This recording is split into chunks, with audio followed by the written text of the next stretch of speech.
Alors pour montrer un petit peu, les coulisses de l'organisation, c'est tout ce que les gens ne voient pas, mais qu'il faut faire. En tant qu'artiste, il y a énormément de choses à faire, en amont, avant de faire l'exposition.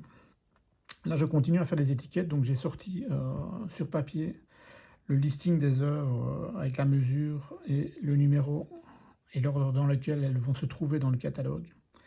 Et en fait, je retranscris ça sur des petites languettes. Ici, c'est une plus grande parce que le titre est beaucoup plus grand, mais les autres auront plus ou moins la même dimension. Et en fait, le but, c'est vraiment de se faciliter la vie dans un premier temps et d'avoir quelque chose de beaucoup plus facile visuellement pour les gens qui viennent visiter ou qui voudraient éventuellement acheter une œuvre. Et donc, ils ont directement les informations pratiques. Euh, Ils regardent dans le catalogue, le numéro 9, 40 x 40, le titre. Je ne peux pas mettre les prix sur les languettes parce qu'elles se trouvent dans le catalogue et ça c'est imposé par la salle d'exposition. Mais je pourrais éventuellement le mettre dans d'autres endroits, par exemple, je ne sais pas si je suis à un endroit où je fais une démonstration, c'est un one-shot où je reste une journée, ben là forcément je mettrai éventuellement le prix sur l'étiquette. Mais voilà, vous voyez que ça avance. Ensuite, je vais vérifier les encadrements. Il n'y aura pas de souci en principe parce que tous les encadrements sont neufs, mais il faut quand même vérifier des attaches. Parfois, il y a des attaches qui sont un peu bancales et c'est compliqué à réparer sur place, donc il vaut mieux s'assurer que tout est en bon état.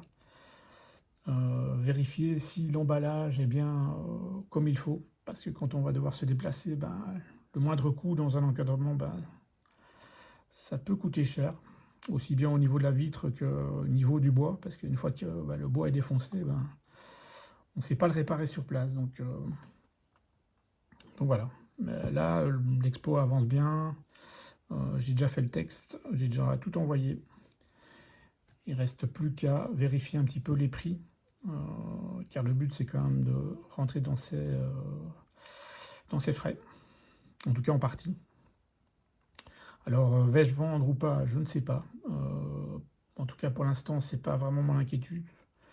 Mon inquiétude, c'est plus des choses pratiques par rapport aux deux démonstrations que je vais faire. Je ne sais pas encore ce que je vais peindre. Euh, je vais éventuellement trouver un sujet que je ne peins jamais ou quelque chose que j'ai vraiment envie de peindre. Euh, Enfin, je ne sais pas. Enfin, on va voir. Ça, c'est toutes des choses auxquelles je dois encore penser. On a encore un peu de temps, mais voilà, ça avance. Là, pour le moment, je suis dans l'entraînement. Je m'entraîne tous les jours parce que j'aime bien avoir un certain rythme de travail avant de faire un happening. Ça me met déjà dans une certaine condition, un rythme, une gestuelle. C'est plus compliqué quand par exemple on n'a pas eu le temps de s'entraîner avant et qu'on n'a pas eu le temps de travailler trop pendant 1 ou 2 semaines. Arriver sur une démonstration, c'est un peu complexe. Donc là, je vais être dans un rythme et je vais arriver relax, comme d'habitude. Je sais que je vais dominer mon sujet, mais il faut quand même, voilà, c'est quand même un travail à accomplir avant.